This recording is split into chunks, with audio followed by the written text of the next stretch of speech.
van Tilburg for Biz News. Well, born in South Africa, Peter Bauer is the co-founder and former CEO of Mimecast, an Anglo-American company that is a leader in advanced email and collaboration security. Peter is also known for his environmental advocacy. He has purchased a mountain peak in Cape Town to establish a wildlife education program with his wife, Vicky, for underprivileged children. And Peter is joining us in the Biz News studio. Peter, so happy to speak to you. Great. Thank you, Linda. Well, it's so nice to see South Africans doing well. And can you walk us through from your childhood and how it eventually led you to start this security company? Yeah, thank you. I grew up, my father was a high school teacher and then a school psychologist. And then he trained teachers. So sort of this education vein has run through my body for a long time. But also not having grown up in a particularly affluent household, although blessed to go to a fabulous high school in South Africa. And I guess that was part of the injustice of apartheid, but the privilege that I did have as an opportunity as a young white male South African to have a fantastic education in Cape Town. But it left me not wanting to go to university and very much wanting to figure out how to start and run a company. And I thought the best way to do that is to learn a little bit from books and classes, but not go sit at Stellenbosch or UCT or something like that, but get out into the real business world and start, frankly, building a company from scratch, which I had a great privilege to do. Built a little school supplies company in Cape Town in the early 90s. And after doing that, I'd learned sort of just enough to be dangerous, and I went traveling, and I discovered this new fandangled thing called the internet by reading magazines. I don't know if you remember magazines of these sort of paper things that you open and picture. Yep. Glossy, but I learned all about this new thing called the internet in 1995, and I came back to South Africa hell-bent on getting into tech, and did some studies and thought, I really want to have a tech company. It would be super cool, but I need to learn that business. So I went to go and work for a small system integrator. In fact, probably one of the first black empowerment system integrators in South Africa, a company called Beki Sizwe Computer Systems. And I learned just enough there to sort of have the delusion of being ready to start my own little tech firm. So I had an early entrepreneurial experience building a software development company with a friend who'd studied computer science at UCT. And he and I built a business, and we did some amazing work with some of the corporates in South Africa. In fact, we built the very first news factory for what became news24.com. And I'm sure they've long since thrown our software out and replaced it with something better. But for many years, that was the back end, and we did amazing work for Old Mutual, and Saf Marine, and companies like that. But we sold that company and worked for the new owners, which were a publicly listed South African company, for a few years before moving to the UK, where I was actually initially wanting to sell South African software into the UK market. But it wasn't particularly successful as a project, and after a few months, I settled into the ideas around Mimecast with my co-founder there, Neil Murray, also originally South African. And we set out on that journey, and that has been the last 21 years of my life, and frankly fascinating and a hell of a ride. So I've read that you were barely 23 when you started your first company. What we say in South Africa, you wet behind the ears. Oceans behind the ears. Yeah. So, what gave you that oomph, that chutzpah to actually do that? I think it was partly the sense of adventure, but also the kind of this feeling of being sort of not a great employee, being sort of unemployable. I mean, I was a great employee. Let me not sort of put it that way. I'm very extremely dutiful and all of that stuff. But I didn't particularly enjoy having to work on other people's terms. And it's probably a shortcoming in general, but it was just enough of an impetus to say, well, if you could do something your way, and if you could shape a company and kind of express yourself through building something that's, with your people, with your culture, with your values, go out and do it. And I think having learned from the little school supplies company, sort of what the art of the possible was, I had a sense of the process. So it was less intimidating to me, the idea that, things would start really small and fragile, and you just show up every single day and you lay another brick and you figure out another thing. And I fell in love with that process. So I really wanted to get back and to be able to do it in tech, which just, felt like such an exciting industry, and really is an exciting. Software, I think Bill Gates said it's the closest thing that we have to magic. Was a fascinating opportunity to get started again. Well, why would you walk away from the CEO post at Mimecast then? Well, I've been in the CEO post for 21 years, and I think I've gotten so much from playing that leadership role in the company, and I've enjoyed it greatly, and at the same time given a lot of myself, and sometimes that's also a little bit at the expense of other areas of one's life. And I think you reach sort of a certain age, and I just turned 50, and I'd thought about it for a while, and realized I'm not going to be the CEO of Mimecast forever. Where's the best point to hand over the reins and perhaps contribute in a different way to the future of the company? And my agreement with myself was, it's not so much about when, but it's about who. And, do we have, and obviously having taken the company private, we had a little bit more flexibility. We had a little bit more privacy in terms of how we approached this. And I have a fantastic partner in Permira, the private equity firm, in terms of collaborating on this process. So we were able to be really thoughtful about it, but I was really committed to making sure that when we had a stunning candidate to take over, that would be the time. It wasn't a case of me running out and sort of, because there's lots of people arguably who are capable of the job, but this is a special company, Mimecast, and we wanted a special leader with just the right attributes, and I think we're really blessed to have Mark. So Mark's availability, that was tick box number one. And then the second thing that I've always believed, because companies go through good times, they go through tough times, and there's always a little bit of both going on, frankly, particularly in a company of our size. But I felt very strongly that if we were in any sort of crisis, that would not be the time to step away. And our company has had crises. We've had setbacks over the years. You always feel like quitting during those times, but it's most important that you don't. And, when things are going really well, you feel a lot less like stepping away. You want to stay on the ride for a while.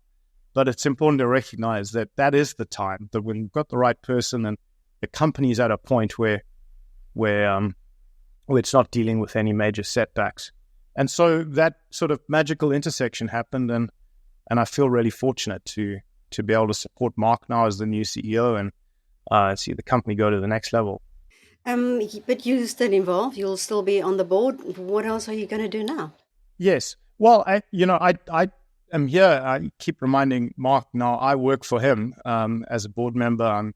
I'm here to support him, and I'm rooting for the company, and I love the company. I love the people of the company, and our customers we have amazing customers. So we're really committed to doing a great job for them.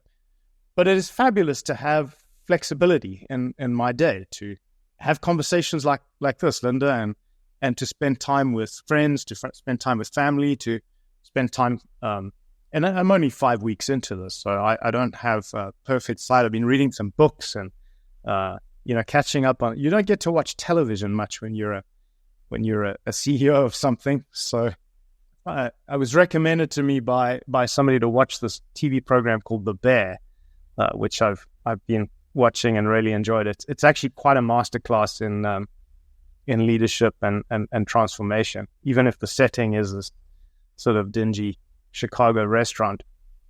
But it's giving me an opportunity to sort of think a little bit more broadly, and I'm enjoying that. And we can talk about what some of those directions are as well. I know you've kept a little bit close to some of our projects. Well, you talked about a masterclass from Bear.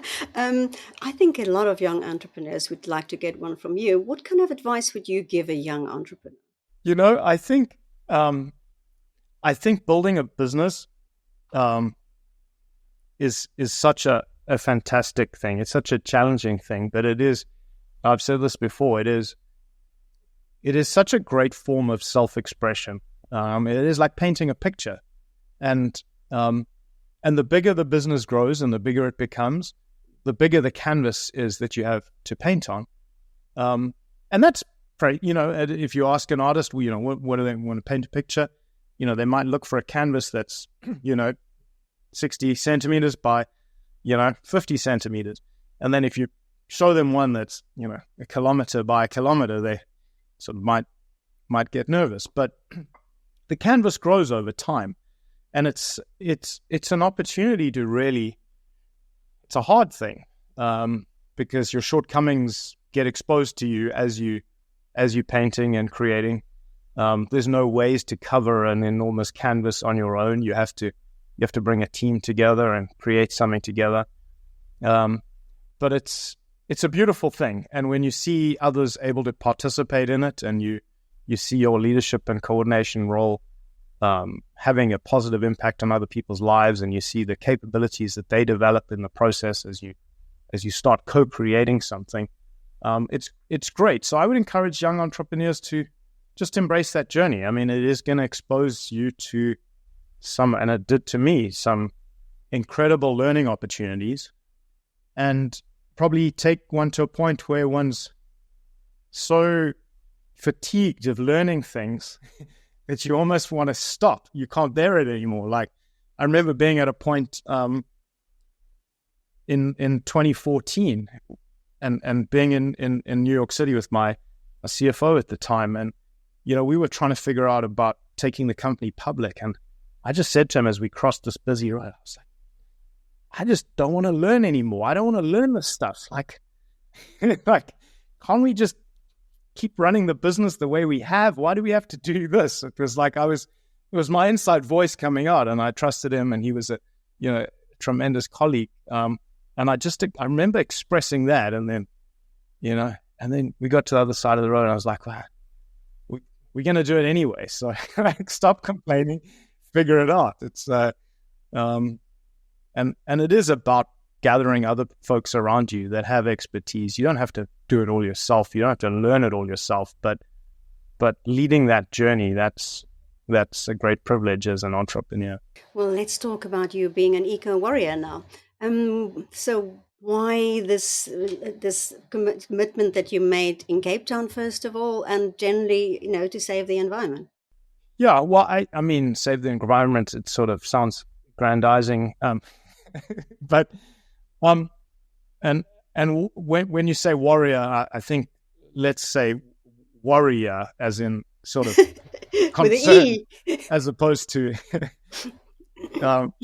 some sort of Shaka Zulu kind of warrior image. Yeah, so I think as a family, we're obviously very fortunate from the business success to be the custodian of some resources, and to be able to think about, how do we apply those?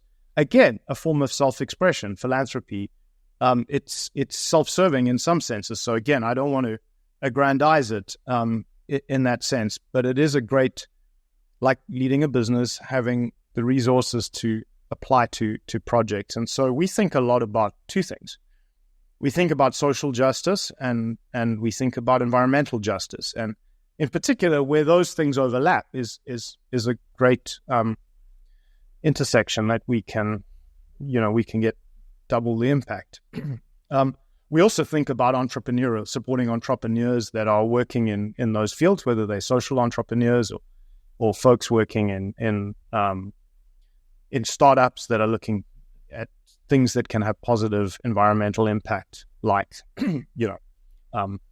replacements for single-use plastic, road building materials that are no carbon or not fossil fuel based, innovations in the wind energy industry, innovations around agriculture to help things like first mile traceability in the cocoa industry. So we have a number of really interesting projects that are, probably for-profit type organizations. There may be B Corps and so on, but those are sort of investments that have returns in multiple directions. When it comes to sort of the environment and social justice, I think South Africa has many opportunities, and we've been able to scratch the surface on some. So almost by accident, we landed up with this mountain because it was the previous owner. I think the fellow had inherited it, and he wasn't sure. He sat on it for a very long time and was entirely negligent in removing alien invasive species, and obviously that presents a major fire hazard. So this thing came on auction, and we were kind of the only bidders, and in dollar terms landed up with a very small investment owning this mountain thing in South Africa, and thought, okay, well, we're sort of like the dog that caught the speeding car. What do we do now? But we had this sort of gentle process in the background that the Cape Kids Foundation, which is a big part of our philanthropy and my wife's work with her team in Cape Town, which is as you know, Linda, you've spoken with a trauma-aware education program for kids in the Cape, and we thought there may be some good overlaps in terms of these kids being able to be involved in and have awareness of what it takes to take care of some part of nature. And so that opportunity exists. Obviously, step one was we got to clear all this alien vegetation, and that's cost an extraordinary amount of money that wasn't entirely planned, but it's our duty to do that. We've had to deal with interesting curveballs like fires in the area, and well, thank goodness we cleared the alien vegetation. I think that seriously presented something of a large-scale fire break. But we're interested in that. We have a few other conservation-related efforts that we're involved with in South Africa, and also looking at opportunities to expand that. I'll be taking my son to see some of the African bush next month, which I'm really excited about. And so it's an important connection for us. Well, after Boston, I don't blame you. Boston winters are quite tough. Yeah, well, if we keep going with this climate change stuff, I think Boston winters might rival Cape Town summers, unfortunately. And so you said you are involved in other projects in South Africa. So are you keen to be part of a change agent in South Africa, if I can call it that? Yeah, well, I think change is constant in the world, and it's it's not about sort of trying to disrupt anybody's anything. It's about recognizing that the more committed you are to positive progress, that's a good thing. And unfortunately, a lot of society's development has been at the expense of things like social justice and at the expense of things like sort of good environmental practice. And we're having to sort of relearn how to apply our talents as a species to take better care of each other and to take better care of the planet. And that may not be the sentiment of every member of the human race, but there's an opportunity for some of us to think that way and to apply what we have and the time that we have to do that and to make it as contagious as possible. So, I always say, there's so many problems out there, and frankly, none of us are capable of solving those problems, but we're all capable of chipping away at them.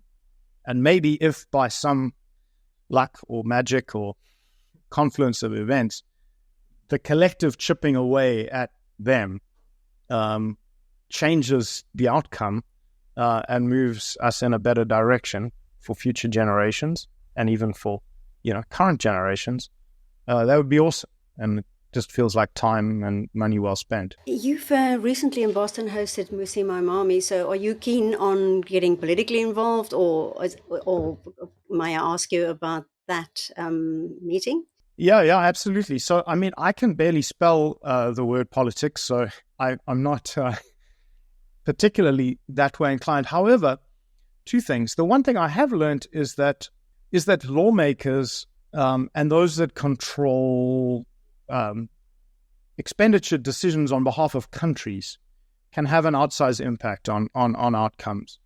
And so, having grown up, pretty much as a private sector sort of bigot, I've come to learn, especially spending time in Massachusetts with both public and private sector leaders, that public sector and learning a little bit about US politics, public sector has an enormous impact on outcomes through policy, through budget decisions.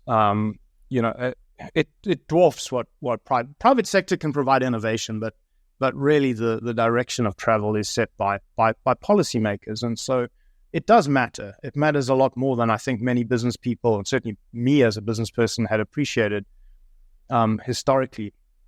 So I would say that sort of draws me to want to sort of at least understand or communicate with folks who are in that position and contribute what I can. And then secondly, in terms of people like Musi, I think I'm always interested in people that can be great ambassadors for South Africa. And we have an incredible country. We have some incredible talents and people that are willing to be ambassadors for the country in a positive sense and build bridges and relationships. Like, I'd love to be as supportive as possible. And so, when I heard Musi was visiting DC, I asked him, would you come to Boston and just spend a little bit of time with some friends and connections over here? And he agreed to do it. And so we were very fortunate to have him meet with quite a few people across public and private sector, some very prominent African-American leaders in this area. And I think he found the experience inspiring towards his own leadership journey. But I can tell you, he was such a remarkable ambassador for the country, a message of hope, a rejuvenation of Nelson Mandela's vision for the country. And that was powerful. And I mean, frankly, I'd love to have other leaders from South Africa that are interested in the connection. There's deep connections between Boston and South Africa that go back, into the dismantling of apartheid and some central characters. In fact, Nelson Mandela's was the first city he visited internationally, and he danced here at the Charles River with 250,000 Bostonians who were out to see him. So I know Donald Trump likes to boast about the size of his crowds, but I think Nelson Mandela may have. I don't know. I mean, I've heard some people have said may have outdone Donald Trump in crowd size there. So, can I ask you a provocative question? Often when people refer to people like you who've been South Africans who've been successful overseas, talk about the billionaire South Africans. Does that label irk you? Well, it does, mainly for mathematical reasons, because there's no justification for our exchange rate being like where it is. And I would love the math not to spit out that number, frankly. So, South Africa has such an opportunity in terms of the people, the natural resources, the infrastructure. There's so much to build on there. And I think this was one of Musi's key messages to folks over here, which was it doesn't take a lot to ignite that for great progress. But one has to have leadership that's committed to that and committed to service. Leadership is a service industry. It's best thought about as an industry, but it's best thought about as a service industry. And I think there's a way to get the South African economy to be magnificent, with tremendous growth, but good growth that's inclusive, growth that brings vibrancy and prosperity to many people, but also growth that's environmentally responsible and is kind of well thought out. I think South Africa 20 years ago was really on the cusp of being this incredible example to the world. And that can be reclaimed. I think a lot of people remember that. In fact, many people are not aware necessarily of some of the challenges. We may be able to leapfrog over international people's expectation because they're not as aware, perhaps, as some South Africans.